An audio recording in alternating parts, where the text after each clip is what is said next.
but Derrick Henry, fucking thank you. Mm-hmm. You sweet angel of a man. Mm-hmm. Okay, whatever you need, I'll polish your cleats. I'll do whatever you need, dude. I'll wash your car. I mean, thank you, Derrick Henry. That's a technical foul. And welcome back to Technically Foul Podcast. I'm John Carden, and this is Brandon Legendre. And we are here to bring you the funny stories in sports, the things that amuse us, and the things that will amuse you. Thank you for tuning in. Make sure you like and subscribe, share it, tell the world how great we are, and we will pay you back with one virtual hug. Yeah, redeemable at any time. At any time. In fact, I'll make mine. Mine's can also be in person. If you see me and want a hug, let me know. I got you. All right. It's not anyone I'm afraid to hug. No, no, dude. There's people I'm afraid to hug. There's people I'm afraid to hug. Yeah, I There's guess people you're I'm right. afraid to hug, dude. Yeah, you're right. Have you ever seen the dude that has been, I think, 37 years without a shower? Yeah, that's one. I was just really anyone under the 35 bridge, not really looking to hug anytime soon. I retract my statement. The hugs are now only virtual. You lost out on the offer. I apologize. You talked yourself out of that one quick. I know. I realized my mistake pretty fast. Sorry to any of the listeners that we didn't have an episode last week. Me and John just both got road work kind of last minute. Didn't have time. In the future, we will actually backlog episodes so that doesn't happen. But we're back. We're back, baby. I mean, I know we're a heavily sports podcast. You are on the injured report this week. I know, dude. I'm on IR. They can't see it, but you have I have a boot. You have a boot on. He looks like Ben Roethlisberger before his charges, just walking around in a boot, beloved by all. Like what happened? Hit on my Suzuki going through the Fort Pitt tunnels. I remember when that happened. I remember when Big Ben got hit because I was actually working in Irwin, PA, and I was living in Weirton, West Virginia, so I was having to drive from West Virginia through the Squirrel Hill and Fort Pitt tunnels. Is Squirrel Hill a real place? Yeah, Cool. That's the name of the tunnels. That's cool. In Pittsburgh. So you drive through there, and then they had the whole Fort Pitt area shut down. Like all the traffic was shut down because Big Ben got hit when he was on the motorcycle. I'm gonna be honest. I would have put something in his contract that's like you can't ride a motorcycle. Yeah. Was that because I think that was after the allegations. Oh wow! So that was like his bad boy era. He's like, I don't get consent and I ride a motorcycle. Yep, he threw on a leather jacket and a backwards hat, changed his name to Chad. I remember because the Ben era is that's where our slight age gap kicks in, where it's like sometimes those guys are more distant memories for me than remember. I'm like, oh, Ben was good. I don't remember him getting hit on a motorcycle or that kind of stuff. I remember it vividly. I'm a little bit older, so no, exactly. That's what I love about sports, though. You can have two completely different memories when you know what I mean. Two completely different people having perspectives on sports. Yeah. But get back to the foot real quick. It crosses back. Yeah. So back into the foot. Back to the foot real quick. So I've got I'm a disabled vet. Make sure that you like and subscribe for those reasons. I'll pander. I'm not scared. Yeah, I'm a disabled vet, and I've been banged up a lot in my life. I've got a condition called post-traumatic syringomyelia, where there's basically a hard spot inside my spinal cord. Ugh. So it just causes weird shit throughout my life, and I've developed different conditions. We don't know if it's from that or if it's from different things. Yeah. So I've got a lot of people have this. It's vasovagal syncope, and it's where your vagal nerve from your brain to your heart will kind of shudder. If you get overstimulated or, different things if you have too much caffeine, there's a bunch of different things that can just drop your blood pressure. Yeah. So right before the show on Thursday, I feel it coming on. I feel I feel real hot. I'm starting to sweat a lot. And it was also hard to tell at first because I'm in Phoenix. It's 112 degrees at 7 o'clock. And so I'm hot outside and I'm like, oh shit, is this the heat or am I going to pass out? And I was like, oh shit, I'm going to pass out. So I made it to the green room, and as I'm walking to the green room door, I go boom right down, and I roll over on my foot. So I do the whole show, fucking Jordan flu game, baby. Yeah, we did an hour with a fucked up foot, freshly after passing out. Have you seen that the video going around of Aaron Rodgers where he's just off the Percocet after throwing 3 touchdowns? Where in the playoffs he rolled up his ankle and they just shot him up with Toradol and gave him perks and sent him back out there, and he's just like, yeah, man, I'm feeling that was you on stage. Absolutely. But no medicine. You just had to go up there. We just went up there. Damn. Raw dogged it, dude. Yeah. It was fine. Made it through it. Just severe sprains pretty much all over the foot. Mm-hmm. And yeah, that was pretty much it. They had some weird crowds this weekend. So did you? Yeah, you like fell on it full body. Like how bad is it? I mean, you're in a boot, obviously. Yeah. But I mean, I'll show you after the pod. It's, yeah, it fucked you up. Yeah, it's like the Rainbow Coalition sponsored my foot. How many shows did you do in a walking boot? I did 5. I did 4 because I had one. My late show got pulled because of sales. Yeah. But also, I took that gig on 3 weeks' notice. I wasn't expecting to sell out. Yeah, still doing just as well as the Panthers. No big deal. Yeah, you know what I No mean? big Hey, deal. dude, we got Dalton. We have hope. I mean, unfortunately, since the last time we talked, my team looks far worse than your I team. know. Yeah. Isn't that crazy? The Yeah. switch. I love the NFL, dude. And I probably am wrong, and we'll say this again next year, but I feel like the NFL has never been more confusing than this year. Am I just imagining that, or is it just like because it's in front of you, you think that? But The Saints started off like the undefeated Patriots. yeah, Like the Saints started off shot out of a damn fucking blanking the Cowboys, Mhm. like doing that. 40 they did to plus us. points in 2 games in a row to open this season is fucking wild. And then to come back and just goose egg. Yeah, the Eagles shut them down, who is like a defense that does not look good Mm-mm. whatsoever, and like an offense that also I mean, granted, this last game we are missing our best players, but still, like an offense that doesn't Yeah, you look guys are like a missing world what? beater. AJ, Devontae, Devontae, Jalen, he's Lance. Lane Johnson's fucked Lane. up. Our guard's fucked up, and then our 4th string receiver got hurt too. So we're on our 3 Jahan Dotson, who sucks by the way, is Yeah. the 1, and then Paris Campbell is the 2, Mhm. and then recently signed and called up from the practice squad, John Ross is our 3. Damn. So And John Ross hasn't been relevant since the draft. no, and he's wearing like a fucking gross ass number. They got him in like number like 83. He looks so fucking slow in 83. Actually, no, he was in 83 in preseason. They have him in 37 right now. He caught a pass as number 37. I was like, who the fuck is this guy? And then it was like, oh, John Ross. He had 1 catch for like 6 yards. So they're a bad team right now. They'll be all right. But the fact that like the Saints were shit against them, but then good against other teams, and Yeah, it's been weird, man. It's like the Packers looked better with Malik Willis than they look with fucking Jordan Love. yeah, and also like Bryce Young is not that bad, but you guys look like Bryce Young was a toddler back there. Buddy, it seems like, and here's the thing. I went back and watched a lot of Bryce Young's games at Alabama. Yeah. Because I was that frustrated. Oh shit. Okay, you're diving into all 22 of college. Buddy, I am zoomed in to. Yeah.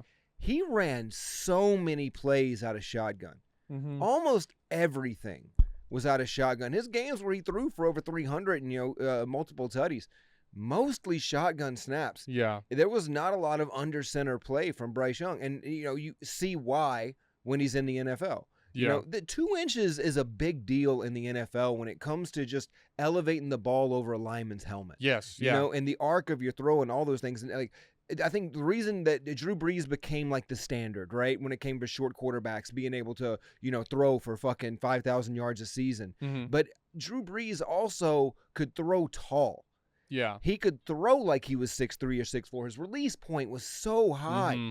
And I'm sure that's something that, he had to train for throughout his life, but I don't think that's something necessarily that Bryce Young had to worry about too much because he ran so many plays out of shotgun. Yeah, and then it becomes a different type of defense, being able to get their hands up, and that guys weren't doing that in college, but now they are in the NFL. Although at some point, though, I wonder, like, do you have to blame whoever your offensive coordinator is a little bit for not running more out of shotgun? Like, if you're going to go take a guy first overall, don't you think you should, like, cater the offense a little more around him than being like, nah, you're going to learn pro style? Yeah, but the spread doesn't always work in the NFL. Yeah. We saw that with Chip Kelly. We've Yeah. seen that with, multiple, quarterback. I mean, really, Brady's the only one to really, really make the spread offense work. I mean, I know Stafford ran a bunch, but Mhm. I mean, Brady was the one, that pick and pop and just that quick. You need a good running back who can run side to side and cut up quick. And you need somebody that can break tackles. Yeah, because the Ravens do a really bad job of the opposite of this, where, like, not this last game. They did great against the Bills, but This last game, if the Ravens can keep that up, and I don't think they can, because No. I think you're gonna have to change your defenses are gonna change to stop Mhm. Henry, because I mean Henry, he's great, but Yeah. when you got 8 men in the box, that's 8 men in the box. Yeah. So I mean, I just think that as they continue, what they're gonna have to do is just keep turning it 180. Lead with Henry one game, and then Yeah. lead with the play action the next. Henry one game, play action the next. It is fortunate they have the only QB that can still run the read option. Yeah. So, like, that is good. Well, I think Josh Allen could, but I think when I say that, I mean, like, Josh Allen, you can have read options on the playbook. Lamar, you can come out with that as an actual game plan, and he's like the only quarterback left that it works. Like, yeah. I feel like now, like, because the Eagles run the read option a lot, and Jalen is, I swear to God, every time he keeps it, at best, it's like a 2-yard gain, because when you have a guy like Jalen who is fast, but for whatever reason, probably injuries and time, he's slowed down a little. He's not Jalen rookie year where Lamar is still the same. You can kind of game plan for it. So also the Ravens for the first time stopped running Derrick Henry sideways. They were running for shotgun, read option, zone style, which yes, Derrick Henry's good enough that he can read a gap and cut up, but that's not his play style. Let 265 pounds run north and south. Let it get going, because that was the fastest, slowest 78-yard touchdown I've ever seen in my life. But he got up to like 22 miles an hour. He was like the fastest player in the NFL, but it looked like he was walking. I know. It was so bizarre. It's crazy. It's like when you see a Mack truck going 100 miles an hour. Yeah. Did you see the photos? Everyone was putting him side by side with Dickerson. Yeah. He looks exactly same build, same he style. He says that he modeled a lot of his game off Dickerson. That makes sense, though. Yeah, it does make sense. He reminds me a little bit of Adrian Peterson, too, but Adrian Peterson was just so dynamic. Mm-hmm. He was I think he was the perfect running back. That's bad guy off the field, or kind of idiot off the field. Yeah, if you're his kid. Yeah. or his like financial advisor. Yeah. He just sadly, I think it was like a week ago, like an article came out that he owes like $12.8 million in like his newest bankruptcy filing, and it's like, there's no more income now, brother. Like, you know, because remember we all thought he retired, and then he played like 3 more seasons with like the Lions, I believe. The Lions, the Redskins. Yeah, and one more. Let me look up his teams, because that was one of those ones where I think everyone in the league was like, I mean, because he's 39 right now. So he was probably 36, 35. You were like, I mean, yeah, of course we'll take AP, but like, brother, do you need money? Like, everyone was like, MC Hammer, come on, bro, get out the game. Yeah, dude. Oh, he signed, you know who we forgot? He went, you're right, he went Vikings most of his career, then Saints in 2017, Cardinals in 2017, and then he went the Redskins from 2018 to 2019, Lions 2020, and then the Titans and the Seahawks in 2021. And that was like, I think he signed with the Seahawks, and we all picked him up in fantasy because like Kenneth Walker was hurt. And then they were like, yeah, we got this guy like Zach Charbonnet who's like 10 years old, like younger than him, and we can pay like a nickel. Yeah. So then he kind of stuck. But I mean, dude, what a badass. So I didn't realize too, he was, his father was like a shooting guard for Idaho State. Like he's a college athlete. Yeah. He comes from a pedigree. Yeah.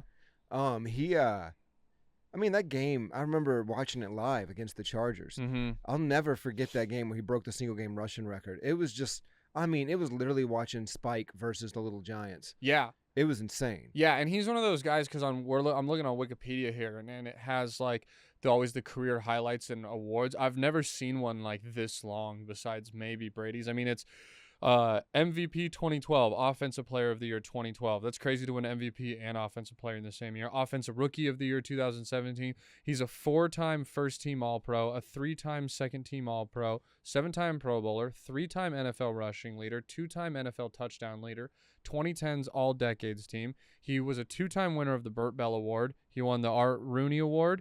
He was on the All-Rookie. He's listed as one of the 50 greatest Vikings of all time. He won the Jim Brown Trophy in college, which is the Heisman for the running offense, right? Yeah. It's like the Offensive Player of the Year. Was the running back, best running back. Yeah, he ran unanimous All-American that year. He was the Big 12 Offensive Freshman of the Year and the Big 12 Offensive Newcomer, and he was 3-time first-team All-Big 12. I feel like you just introduced Apollo Creed in Rocky IV. How many nicknames? You know what I mean? Yeah, it's fucking crazy. And then there's another one where it says he also has the most rushing yards in a game at 296. It's insane. He's so good. One of the greatest resumes in the history of football. Mm-hmm. And, he's just one of those guys, man. It's like there's such a small like shelf life on running backs. There's such an the expiration date.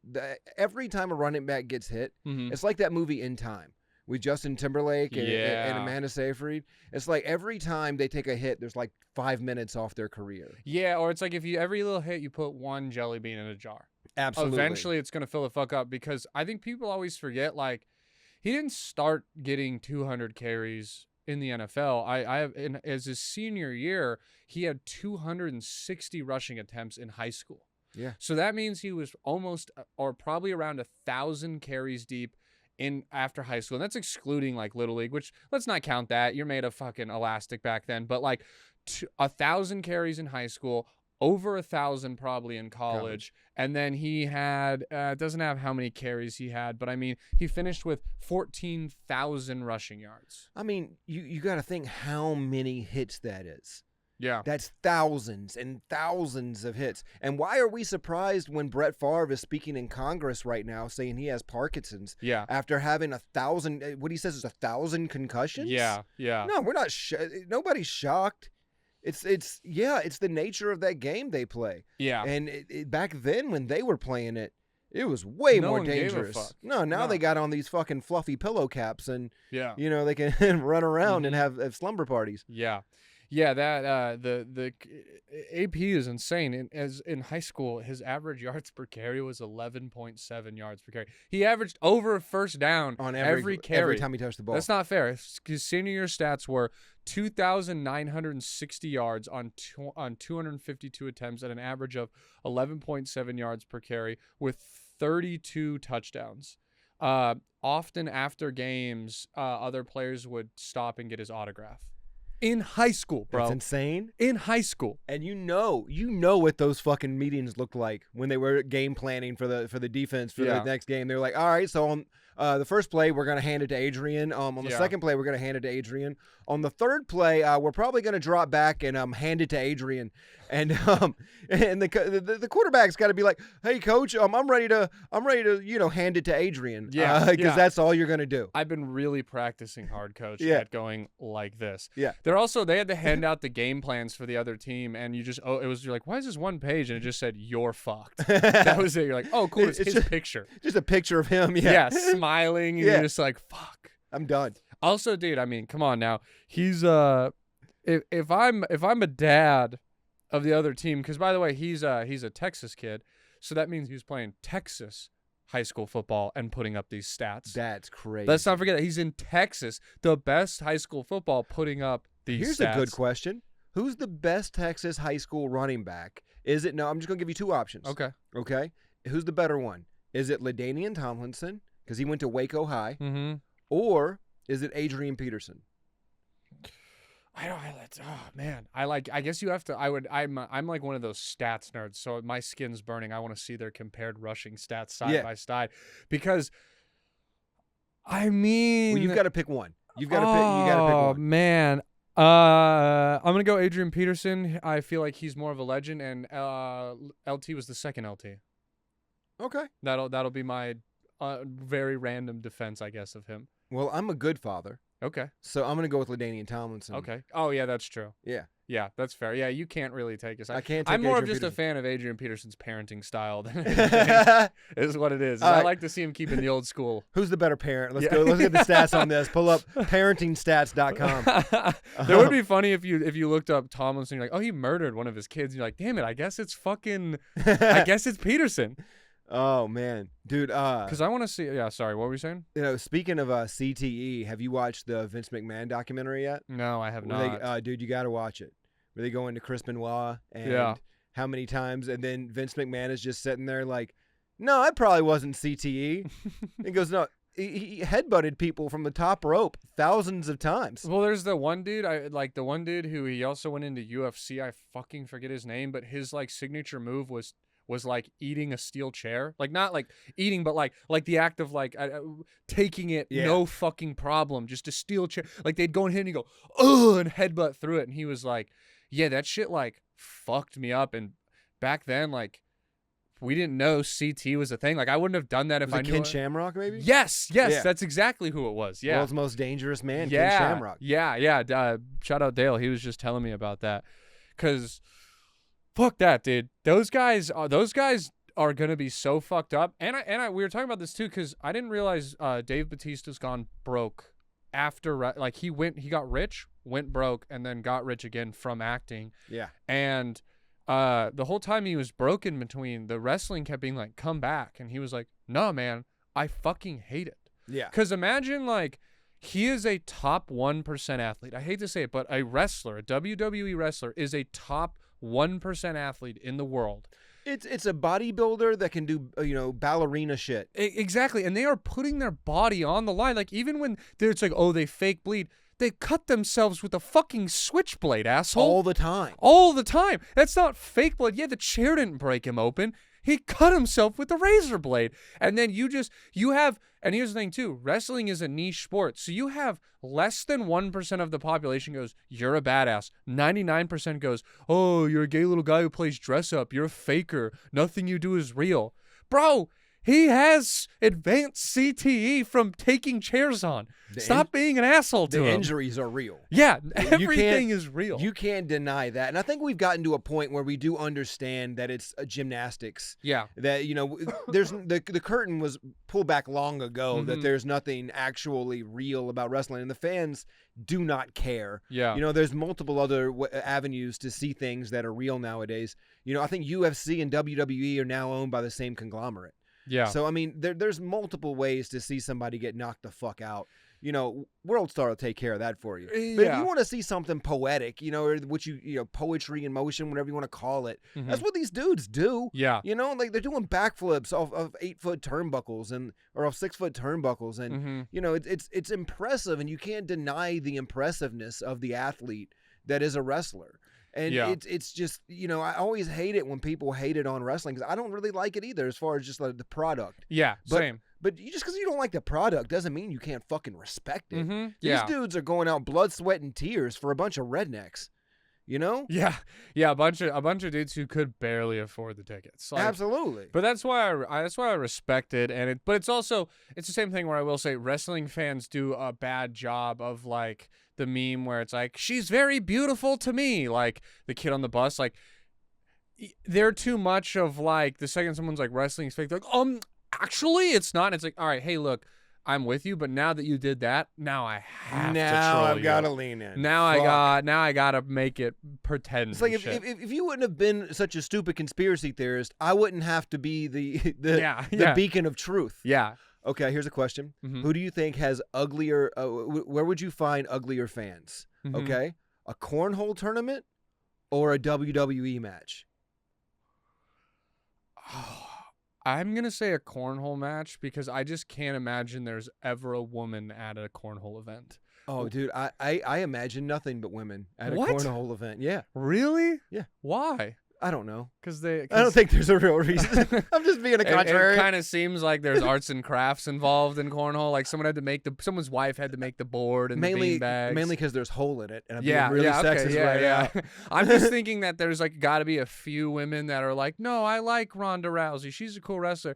There's just no one that's like. I think she retired from WWE. She was very bad. Yeah. She was not good on the mic. That's what I mean when I say very bad. Is she was there was a lot of clips of her just sounding like a 2-week open micer on the mic where it's just like, yeah, it's all fake, so you really do have to be a good actor and sell this shit, or the allure dies really fast. Oh, nobody was better on the mic than The Rock, dude. No. The Rock, that's what made him an absolute celebrity. I know we're not big wrestling fans, but I like have not cared, but I kind of I've tuned into a few episodes in the last year, and like I caught the WrestleMania where they turned Rock back into the heel with the Miz and everything, and like that was great, dude. Like him being the bad guy and the whole arena just going like fuck you Rock, and chanting that's cool. I like that. I can respect how much they get into their little sport or whatever. I did while we were chatting. I have now the side-by-side stats of LT. LT's better. Yeah. LT had he only had he had about 1,000 less rushing yards, but he had probably more touchdowns. 25 more rushing touchdowns. Yeah. He had double the amount of receptions and 3 times the amount of receiving touchdowns as Adrian Peterson. And I wish it doesn't have their yards per carry, which really pisses me off because it only has it for one of them. But I mean, LT had a few less yards than him, like rushing wise, like a 1,000 yard season less than him, which I bet if you added together all his sad seasons at the end, because also like LT, he retired. They joined the league 1 year apart, and LT stopped playing in. Whoa, he had a short career. Never mind. I'm wrong about the whole when they started playing. He played 5 years after Adrian Peterson, but retired 10 years earlier. So Adrian Peterson played 5 more seasons. Really? I don't think that can't be right. Let me make sure I'm doing this math right. I think LT came in before AP. Okay, hold up. So LT played from 01 to 11. He played 10 seasons and put up those stats that I described to you. Adrian Peterson played from 2007 to 2021. So yeah, LT joined the league 6 years before 6 years AP. before him, but then Adrian Peterson played what would be 14 seasons. LT played 10. Yeah, but AP needed the money. Exactly. And those 4 seasons, I think 250 yards a season, that puts them at the same rushing yards, but LT had 25 more touchdowns and double and the receiving yards and triple the receiving touchdowns. So at that point, I mean, LaDainian Tomlinson is by far the better running back. And I don't know what his college career was like, but he went to TCU, and buddy, it was pretty spectacular. He won the Jim Brown Trophy. He was a unanimous All-American. He was the Offensive Player of the Year one more time than Adrian Peterson was in college. I mean, yeah, LT. So we'll say, argument's sake, if you got an argument and you think you know a better Texas high school running back, please drop it in the comments. Let us know. But as far as we're concerned, LaDainian Tomlinson is the best person ever to run a football in Texas. Mm-hmm. That is technically foul certified. Certified, and we got the stats to back it up. So I want to break into this real quick. Yes. While we can. Yeah. Devontae Adams wants out of Las Vegas. He's a diva, bro. Worse than a dude that just lost his house, his mother's house, and his grandmother's house. Yes. Okay? He wants away from the Vegas Raiders like you want to get away from a fucking stalky ex-girlfriend. Yes. I have never seen a man more miserable on a sideline other than a dude at a restaurant with a woman that has given him the business. Yeah, or any Raiders fan on the sideline in the fourth quarter looks about as miserable as he does, unfortunately. I mean, they're just mimicking him at this point. Yeah. I mean, dude, it is abysmal. Do you for like Devontae Adams. diva wide receivers? If it's just as a whole, if I had to be like, do you like diva wide receiver? Yes or no? Yes. Yes. Okay, yes. Because we think of guys like T.O. Terrell Owens, Chad Ochocinco. Yeah. I mean, I do like my favorites. My favorites are the stoic guys. Mm-hmm. My favorites are Andre Johnson and Megatron. Yeah. I think. Never complained. Just went out and balled the fuck out. And then beat the fuck out of Cortland Finnegan, and everybody hated Cortland Finnegan. So, I mean, Andre Johnson's always going to be my guy. Steve Smith. But he was a guy, Steve Smith was both. And that's why I think people loved him so much, is because he was the dog, the doggiest of dogs, but he was also the diva of divas.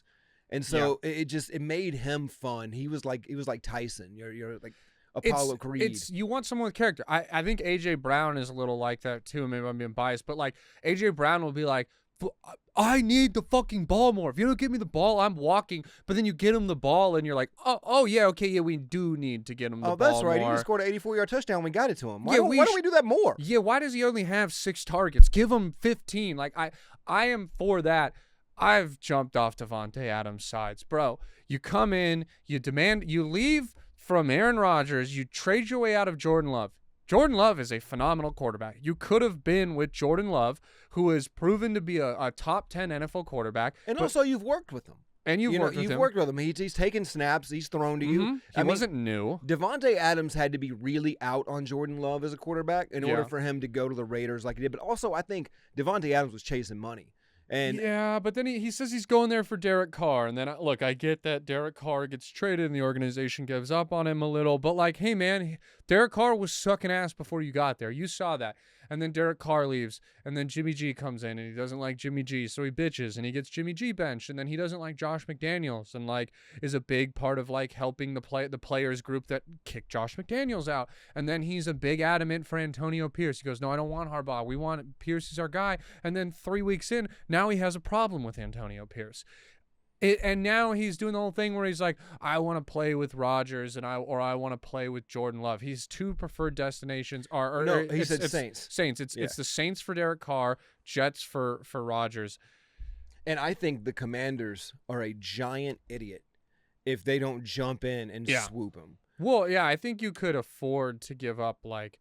Because everyone's asking for a second round. If you could give a high second round pick, or even if you're willing to, if you're the Commanders, if you could give McLaurin and a second round pick, I almost think too, if you're the Commanders at this point, if you were trying to, because you don't really have an upper leg in this situation, but if you were, I think the Commanders are gonna make the playoffs. The Eagles and the Cowboys are too inconsistent. Jaden Daniels looks. Jaden's the truth. He's good. He looks like the second coming of RG3. Mm-hmm. Yeah, he looks really good. He's probably the best quarterback in this draft. I would say he's the best quarterback in this draft. He looks really good. They look good. They're gonna make the playoffs. Their first round pick, then that means is gonna be 20 through 32. Trading that for Davante Adams is not the worst thing in the world. No. And if you trade that pick now where you don't know what it is to get Davante Adams, I feel like adding Davante Adams to that team guarantees you're making the playoffs. If it doesn't guarantee that you're making the playoffs, it guarantees that you're competitive till the end, as long as he can stay healthy. Yes. The worst nightmare is that you get him and he tears his ACL the next game. Yeah, he's all banged up and shit. Because, I don't know, I just am, this is going to sound so fucking old man of me, but I'm so tired of contracts don't mean anything anymore, man. Everyone signs these 5-year deals, but really after like 2 years, because you get all your guaranteed money, you can fucking throw a pouty fit and get traded anywhere you want. And it's turning NBA-esque. And that shit's what stops the NBA from being like one of the best leagues, because they're so good with their marketing and their putting players first and promoting it and all. They're really good at that, but then they just let super teams happen nonstop, and it turns everyone off. The NFL can't ever really have super teams because you need 22 players, but just watching Davante Adams to just be like, yeah, you know what? I came here and I got my bag and I threw a little fit and forced my way out of Green Bay, and now I'm here and I don't like it. I'm leaving again. You signed a contract, man. You got guaranteed money. You made a commitment to this team, and they've built around you in some sense. Like, hey, man, the Raiders sucked when you went there. And they suck now. This is your fault. Yeah, you made the decision. You made your bed. Fucking lie in it. Yeah. I just can't. I'm so tired of these players going to a team and then going, oh, woe is me. They fucking sucked ass when you got there. I mean, Hassan Reddick's doing it now, but that team's a little bit better, than I would say. He must really hate Robert Saleh, dude. Yeah. He must fucking despise Robert Saleh. To lose $800,000 a fucking game, dude. Yeah. That is insane behavior. Crazy. And it's also kind of been proven, we've talked about this before, taking time off fucks you. Yeah. It's a proven fact now. Yeah. Like that it's not good. No. He's not going to come back fresher. No, if you watch an NFL game from the entirety, it's still a gladiatorial sport. These guys are still running 22 miles an hour and cracking into you, man. It's still a ruthless sport. No matter how much they're doing for player protection and protecting the quarterback and all these things, people still have season-ending injuries every single fucking week. So, yeah, you know what I mean? Like, it's like, I do understand wanting to play for an organization that protects you and that looks out for you and all those things. And like, if these guys are in situations like Hassan Reddick, for example, if he thinks that he's going to get hurt playing for the Jets, you got a long career. You Definitely. know, it's like I take that back. I still think he's you like got 30. a short career in the NFL. It's not a super long career is what I'm saying. Where you can like waste time off like that. Absolutely. You are stuff like that. You are a sports car that is tuned to fucking perfection in this moment. And that tuning has an expiration date. So you got to make the most of what you have and capitalize on it while you have it. So I do understand wanting to play for a contender. If you're like championship minded and that's all you care about is legacy, not money, then by all means, fucking take those contracts and those smaller contracts and go to these teams and try to win a championship. But it all depends on what your mindset is.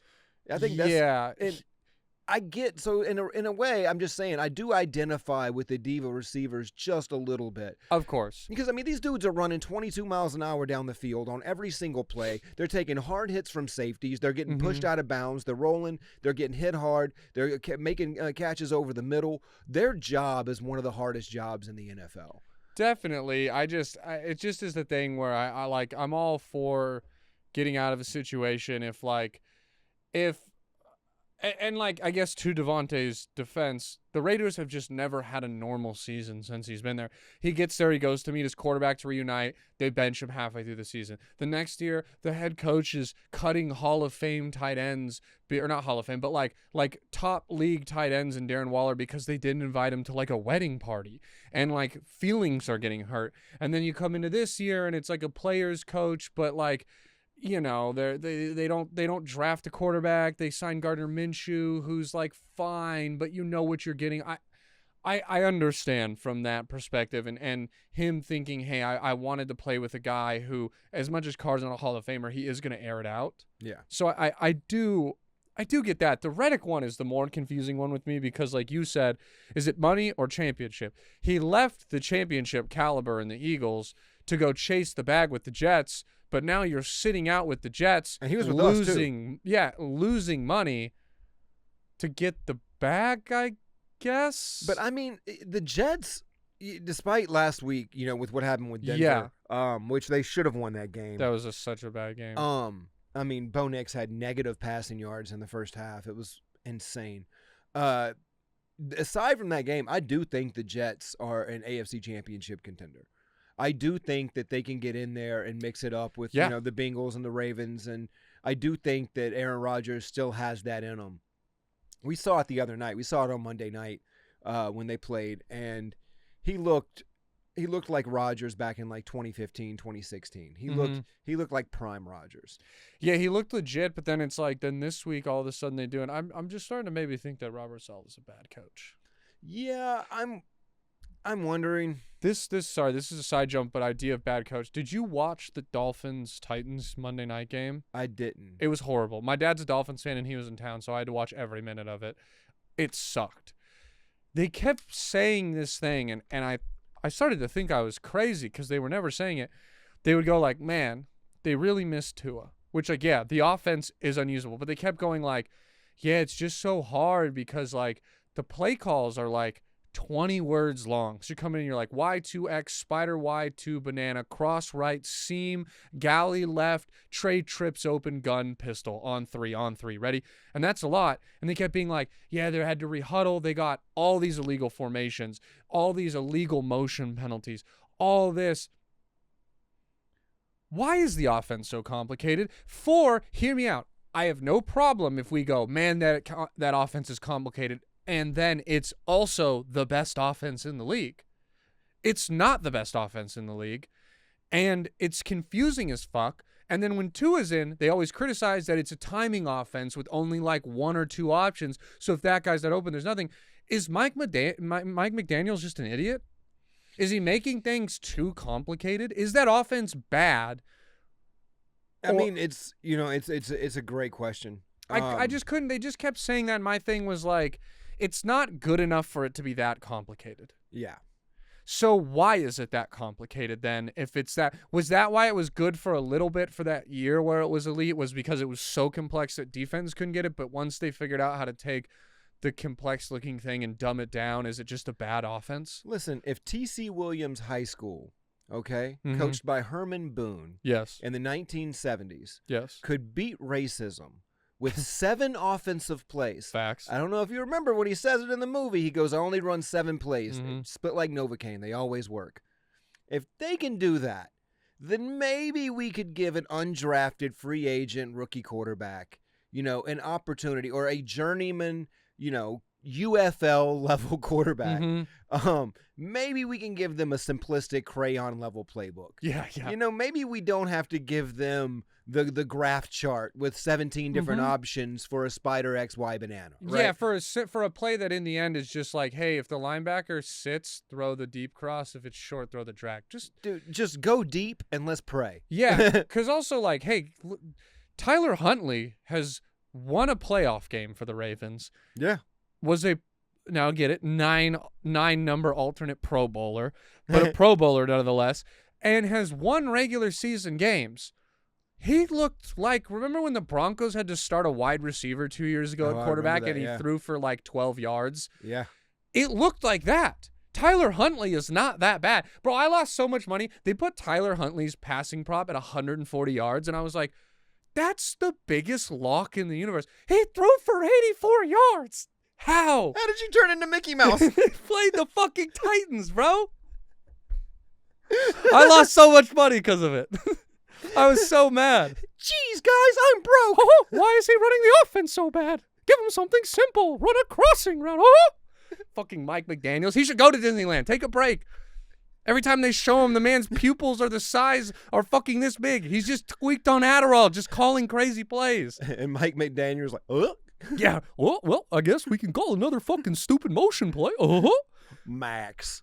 God, dude, Tyreek Hill has become useless on all my fantasy teams. Dude, it is insane how useless that fucking a chain people that took him in the second round are dying. But like, while we're talking about dying in fantasy football, why don't you bring up our shitty fucking team, fantasy dude? Team sucks. We are right now, dude. We are 0-4, and we are being ran through like a pretty girl in a Navy port. It's bad. It is.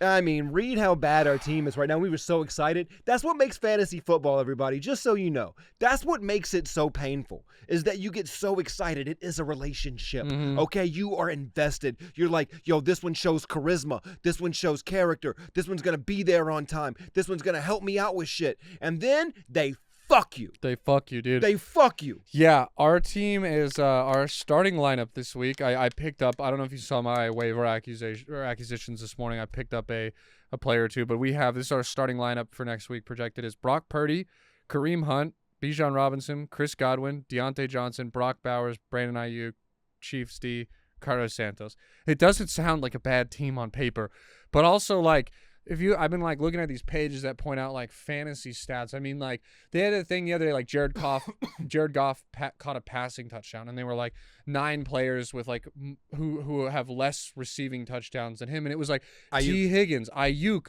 DJ Moore, like guys that you would have thought Laporta, Andrews, guys that you were like, oh, these are elite, and they suck. Like Laporta's one of our ones on our team. He's been horrible. Yeah. Like. I picked up Kareem Hunt. If I didn't pick him up, we were starting Chase Brown or Mostert, who Chase Brown I think will eventually start, but he's playing the Baltimore defense and is still like in a weird split backfield. The sad part is I like, was right about Chase Brown. You were, yeah. I said draft him. I said it. I knew this kid was going to be a stud. I watched him in college. I'm telling you that he's gonna leak himself into the number 1 back position, and he's gonna end up being like an Austin Eckler type for Joe Burrow. He's gonna be good for us near my like pride pick of the year. I took him in 3 leagues is Chris Godwin. He's the number 5 wide receiver. I read one day I was just on the internet and it was like the new offensive coordinator for the first time in Chris Godwin's like career since college decided to move him to the slot. And I was like, wait, he hasn't been a slot this entire time? Why is he playing outside? Yeah. And then he's destroying people. Because watching him against the Eagles, I kept going, why is Zach Bond on Chris Godwin? Why is Nolan Smith, our rush outside linebacker, covering Chris Godwin one-on-one? Because you put him in these matchups, and you can't stop him.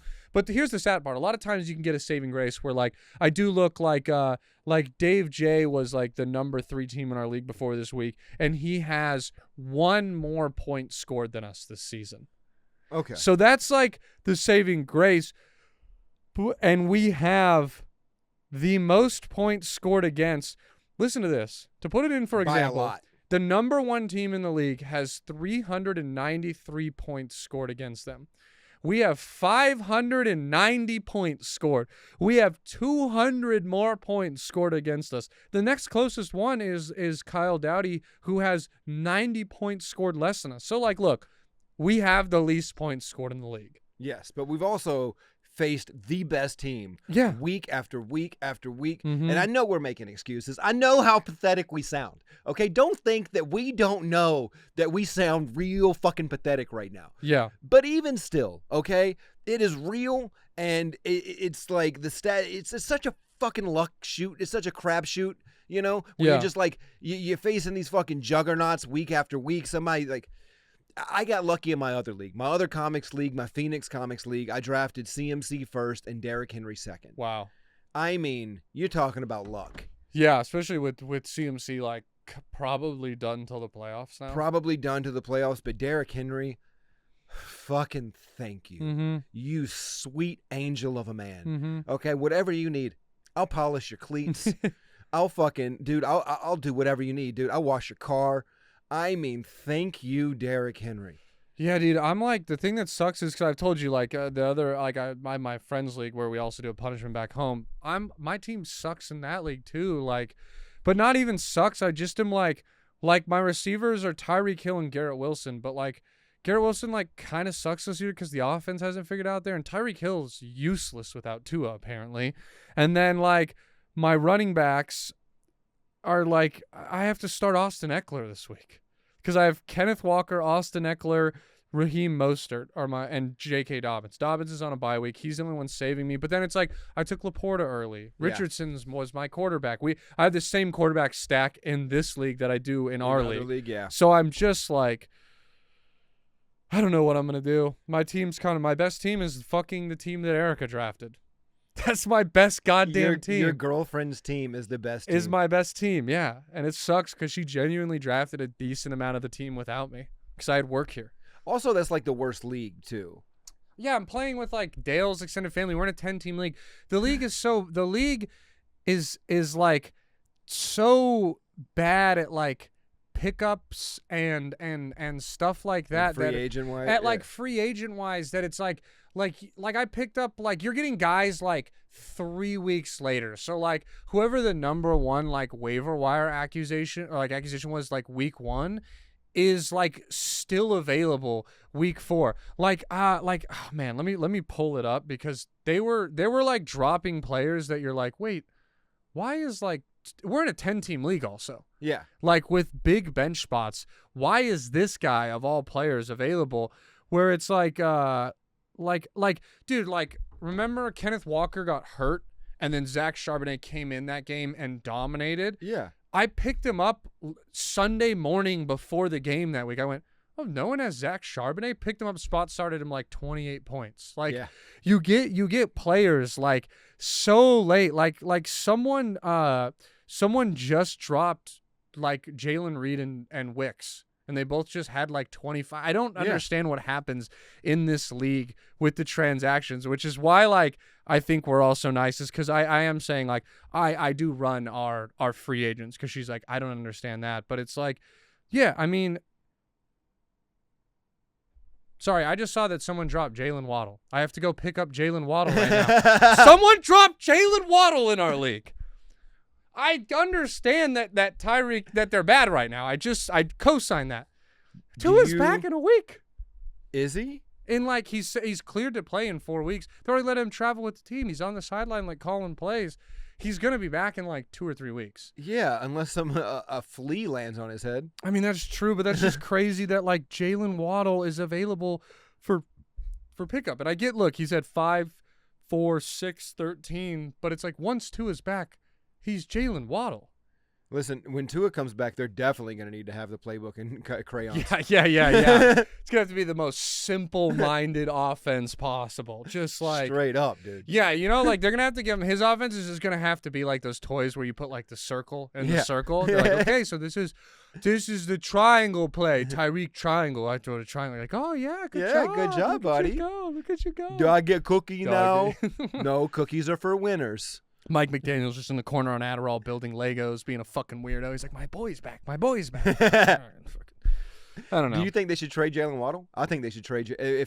I think that they've got enough cast where you can get a second-round pick out of Jalen Waddle right now. Yeah, I just think, but I don't think there's like enough value where I think you just keep him, I guess. You already have him like signed to a kind of friendly contract for a receiver. I also just like, it's a weird thing, like, okay, let's say Tua's healthy and he has no injuries. Let's forget he got concussed. He's playing all right. I just like, the Dolphins are a very good team, but like, I just don't see them as a Super Bowl threat whatsoever. No, and I mean, not with Tua or without Tua, they're not there. They're just, and I don't know not in that division. That division is also, way tougher than any other division because you got the Jets, the Bills, and the Patriots. But I think it's the Mike, and it's like maybe the Mike McDaniel's finger pointing thing. I was hating on him earlier, but it's like last year the whole thing was like they wed like a plus 60 point margin against like under 500 teams, but then any 500 plus team they lost and were like 1-7 with like a minus 30 point differential. Like they're maybe it's the coaching. Good defensive coordinators can easily game plan for them. Mm-hmm. And I think that's part of the problem. Yeah. And I mean, it's you have to run an offense in the NFL that is beyond expert. Yeah. It's got to be so good. I Yeah. mean, that's why the Chiefs have been what they've been. It's because Andy Reid is literally, he just speaks genius. Yeah. When it comes to offenses. It's why it's why Patrick Mahomes can win with nobody. Mm-hmm. You know what I mean? Not that he has nobody, but it's like Kelsey's like not like kind of entering his older years. After his ass took out Rice's knee the last week, he really does have nobody. No, exactly. And it's like even before that, it's like, yeah, Rasheed Rice and like Xavier Worthy and Kelsey aren't bums, but like none of those guys are like certified number ones. And who was supposed to be their certified number one? Hollywood Brown? Yeah. Like they were never going to be like that. You've got a cast of threes, which is all Mahomes needs to win you a fucking championship. Yeah. Just catch the ball. Yeah. Yeah, it's very simple. The one thing I will leave before we get out of here is that it is driving me insane that if you look at like Mahomes and Jalen Hurts' stats this year, they're almost side by side, but Mahomes has more turnovers and like everyone's acting like Jalen Hurts fucking sucks. And everyone's giving your him, feelings are getting hurt. well, everyone's doing this shit where they're like, I know he doesn't have AJ Brown, but like a real quarterback like wins with nobody. But then it's like Mahomes is a bad game, and they're like, oh, but he has nobody. It's not his fault. His best receiver is obsessed with Taylor Swift.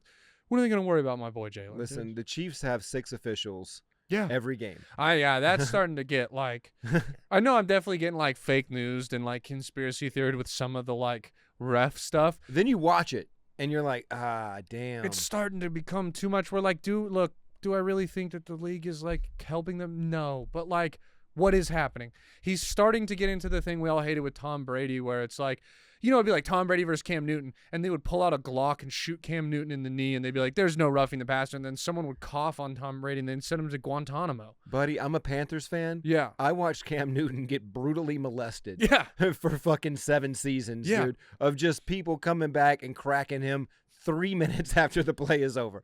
I saw somebody tackle him in a huddle one time. I saw somebody hit him with a steel chair and the ref didn't throw a flag. It was insane. They didn't give a the fuck shit back that then. Cam Newton, it was just Cam.